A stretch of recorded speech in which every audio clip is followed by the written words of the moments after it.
देवभूमि dialogue लंबे समय से जोशीमठ बचाव की मुहिम में लगा हुआ है। हम सत्ता में बैठे हुक्मरानों को जगाना चाहते थे, देश दुनिया को आकर्षित करना चाहते थे कि हमारे जोशीमठ में क्या हो रहा है। एक हेरिटेज सिटी किस तरह से भूत हसाव के चलते त्रासदी के मुहाने पर खड़ी है और आखिरकार अब देश भर की नजरें जो है वो जोशीमठ की तरफ गई हैं और हम आशा करते हैं कि जल्दी ही कोई समाधान निकलेगा। बहरहाल आज जो जोशीमठ से तस्वीरें निकल कर आई, बद्रीनाथ धाम के पूर्व धर्माधिकारी भुवन चंद उनियाल जी आज बहुत क्रोधित नजर आए सड़क पर और उन्होंने तमाम तरह से बातें कही है कि जो आज जोशीमठ भुगत रहा है या भुगतने के लिए मजबूर है उसके क्या कारण है। देवभूमि डायलॉग के मंच में जोशीमठ से जुड़ रहे हैं बद्रीनाथ धाम के पूर्व धर्माधिकारी भुवन चंद उनियाल जी, बहुत बहुत स्वागत, अभिनंदन। आज मैंने आपको देखा कि आप बहुत गुस्से में थे और आपने तमाम वो बातें कही हैं जो कारण बना है आज जोशीमठ में जो हालात आज पैदा हुए हैं, जिसके लिए मुख्य कारण वो है। मैं चाहता हूं कि उन कारणों का आप जिक्र जरूर करें। जी, हम बड़े दुखी हैं और बड़े क्रोधित हैं। वस्तुतः जोशीमठ नगर का अस्तित्व ही मनुष्यों के कारण समाप्त हो रहा है। देखिए, ये भूमि शंकराचार्य जी की है, भगवान नरसिंह की है, भूमि भगवान बद्रीनाथ जी के, और रास्ते का मुख्य पड़ाव पैदल मार्ग। और आज भी बिना नरसिंह जी के दर्शन के और बद्रीनाथ जी के दर्शन नहीं होते हैं शास्त्रीय परंपरा अनुसार। तो ये लिखा है, वृद्ध बद्री से हेलंग से तथा क्रोश द्वयम नित्यम ज्योतिर्धाम प्रदम नृसिंह रूपी भगवान यत्रास्ते मुक्तिदायक। भगवान नरसिंह के दर्शन के बाद ही बद्रीनाथ के दर्शन की बात की है। षण मासम देवते ही पूजा, षण मासम मानवेश, तथा 6 महीने देव पूजा, 6 महीने नर पूजा बद्रीनाथ जी। और यहाँ पे जब नर पूजा होती है पांडुकेश्वर जोशीमठ में विभक्त रूप में, जोशीमठ का अस्तित्व खत्म हो गया। मैंने आज देखा, परमात्मा में पीड़ा में हूं कि ज्योतिर्मठ अक्षय वृक्ष जिसे हम कहते हैं कल्प वृक्ष, उस मंदिर पे जहां शंकराचार्य जी ने ज्ञान प्राप्त किया, जहां शंकराचार्य जी ने 5 साल तक धर्मसूत्र, गीता पर भाष्य, न जाने क्या क्या प्रकरण सूत्र, न जाने क्या क्या लिखा, वो सब आज डूबने के कगार में। मंदिर पे, शिवालय पे दरारें आ गई। जोशीमठ में मैं अपना घर कहूं या मेरे पड़ोसी घर कहूं या सिंघार वार्ड कहूं या पूरा जोशीमठ कहूं, रोज ये बढ़ती जा रही हैं।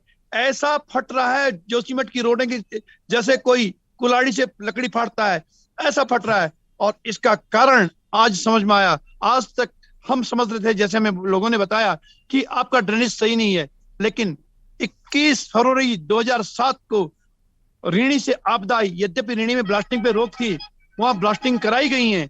वहां से बहुत बड़ा एक सैलाब पानी का आया और वो सैलाब सीधा उस सुरंग के अंदर वो रुका था, बंद था।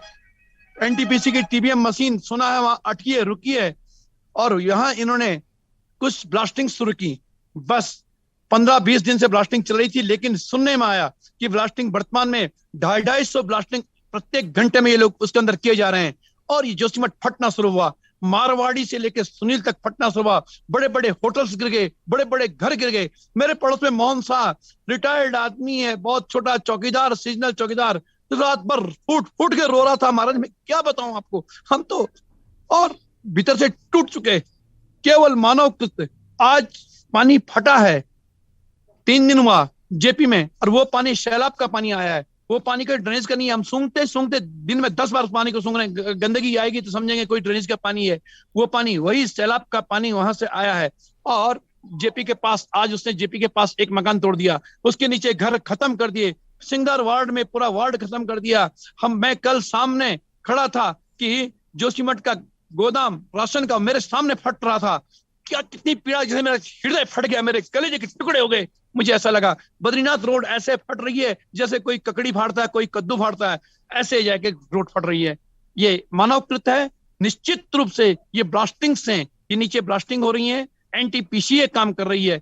वो पानी हमने देखा, अलग कोई पानी होता तो साफ हो जाता। आज 4 दिन से वही सैलाब का पानी निकल रहा है।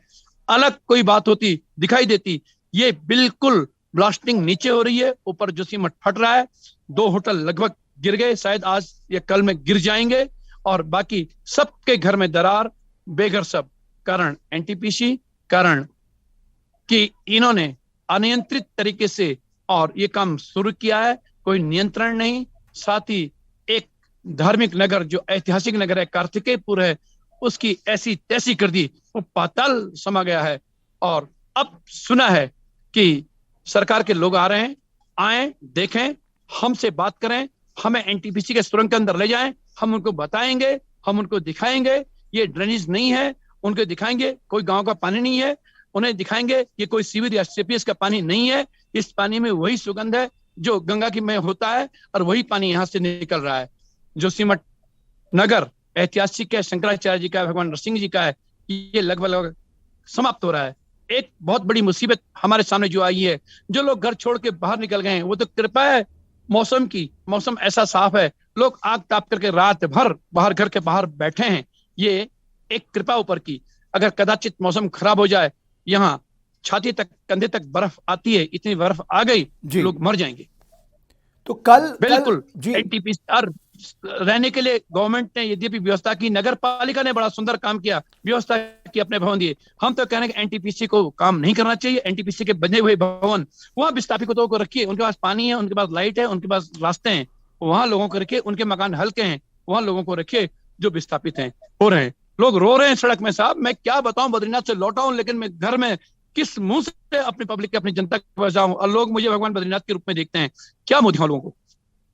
तो अब रास्ता क्या है धर्माधिकारी जी? मैं आपका आपका आपका दर्द मैं समझ सकता हूं, आपका पेन मैं समझ सकता हूं, वहां के लोगों की मुश्किलात हम समझ सकते हैं, लेकिन जो मेरी विशेषज्ञ दलों से बात हुई है, वो 2 बजे यहां से आज निकलेंगे जोशीमठ के लिए।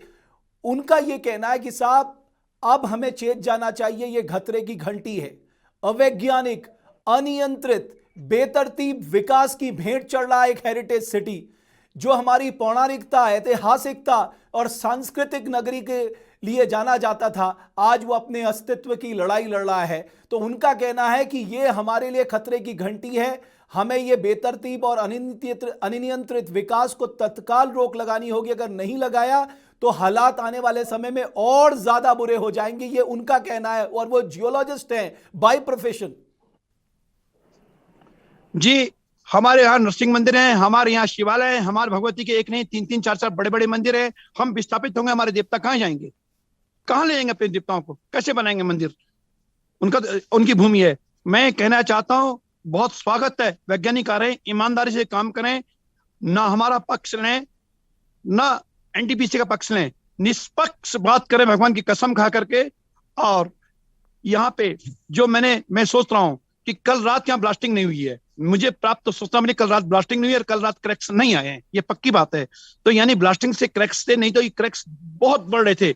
तो एक तो ब्लास्टिंग पूरी तरह बंद हो, हमें यानी हमारे प्रतिनिधियों को, गांव के प्रतिनिधियों को सुरंग तक पहुंचाया जाए, ड्रेनेज का जो पानी फंसा है वो पानी निकाला जाए पंपों से, और बोथ साइड्स, चाहे हेलंग साइड से चले निकालें, चाहे जोशीमठ तपोवन साइड से निकालें, वो पानी बाहर निकल जाए। जो पानी प्रेशर मार रहा मारवाड़ी में, वहां गांव तोड़ रहा है, जेपी का भवन तोड़ रहा है, उसे सिस्टम से निकाला जाए, ब्लास्टिंग एकदम बंद किया जाए, काम बंद किया जाए बोथ साइड्स, चाहे जोशीमठ के नीचे ब्लास्टिंग हो रही है, चाहे जोशीमठ के अंदर सुरंग के अंदर ब्लास्टिंग हो रही है, दोनों ब्लास्टिंग रोक दी जाए।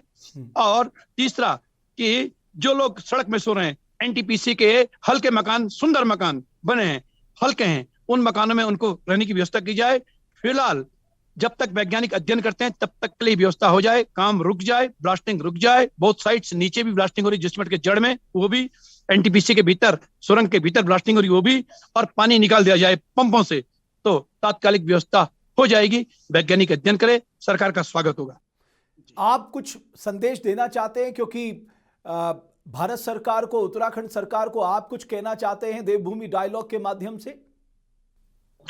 हम निवेदन करना चाहते हैं सरकार से, हम विपत्ति में हैं, हमारी मदद कीजिए, हम आपका विरोध नहीं कर रहे हैं, हम इस नगर की बात कर रहे हैं, इस पौराणिक नगर की बात कर रहे हैं, अपने घर की बात कर रहे हैं, उन लोगों की बात कर रहे हैं जिन्होंने बच्चों को कहा पहाड़ आओ वापस लौटो, बच्चों ने अपना व्यापार शुरू किया, बच्चों ने होटल्स बनाए, बच्चों ने छोटे छोटे खेत शुरू करके और दवाइयां बोनी शुरू की, यहाँ की ऐसी दवाइयां जो देश में भेजी जाए ये शुरू की, राजमा बोनी शुरू की, वो खत्म हो गया। आज प्रभात की बात बताएं कि आज प्रभात में जो थोड़े बहुत यात्री यहाँ पे थे वो औली नहीं जा पाए, वहां पे औली जाने वाला टावर जिसे रोपवे कहते हैं, फर्स्ट नंबर टावर टेढ़ा हो गया, कैसे यात्री भेजें?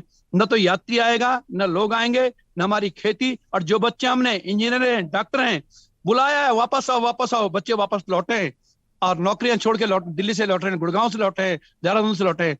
अब क्या मुंह दिखाएं हम? किस मुंह से हमने उन्हें बुलाया था कि बेटा कम मिलेगा रोटी लेकिन पहाड़ मत छोड़ो, और अब कहां ले जाए उनको? हमें तो समस्या मरने की, बच्चे तो सब अब सुसाइड करने के चक्कर में आ गए हैं। अब क्या जवाब दें? स्वयं मेरा बेटा इंजीनियर है, मैंने अपने घर में काम दिया, बेटा नहीं, एनआईटी केरला का पढ़ा हुआ बेटा इंजीनियर मास्टर्स से, मैंने उसे घर का काम करो, कोई जरूरत नहीं किसी की नौकरी करने का, कम मिलेगा अपने घर में, जननी जन्मभूमिश्च स्वर्गादपि गरीयसी कहने वाला मैं उस बेटे को क्या मुंह दिखाऊं? आज क्या बताऊं? हमारी स्थिति ये हो गई है। लेकिन आपकी तो सरकार से हम निवेदन करते हैं, जी तुरंत दोनों ओर से पंप लगा के पानी बाहर फेंको, एनटीपीसी का काम बंद करो, और जहां जहां ब्लास्टिंग हो रही बंद करो। जोशीमठ अटक जाएगा। फिलहाल आगे अध्ययन करते हैं आप भी और हम भी। जी चलिए, बहुत धन्यवाद धर्माधिकारी महोदय। जोशीमठ से जुड़ रहे थे भुवन चंद उनियाल जी। उन्होंने स्पष्ट तौर पे कहा कि जो एनटीपीसी में ब्लास्टिंग हुई है, उस ब्लास्टिंग के चलते दरारें बढ़ी हैं, और दरारों के बढ़ते के चलते आज जोशीमठ खतरे में आ गया है, ये उनका कहना है। और उन्होंने ये भी अपील की है कि जो विशेषज्ञ दल आया है उसके साथ वहां के स्थानीय लोगों को उस टनल में ले जाया जाए जहां पर ब्लास्टिंग की जा रही है, और जो मारवाड़ी इलाका है वहां से जो पानी का रिसाव हो रहा है उसकी जांच की जाए कि वो ड्रेनेज का वेस्ट वाटर है या कुछ और है, और इन सब के बाद जो है अध्ययन से इस पौराणिक शहर को बचाया जाए। बहुत बहुत धन्यवाद आपका, और इस विश्वास के साथ कि जोशीमठ बचाओ की आवाज देवभूमि डायलॉग उठाता रहेगा।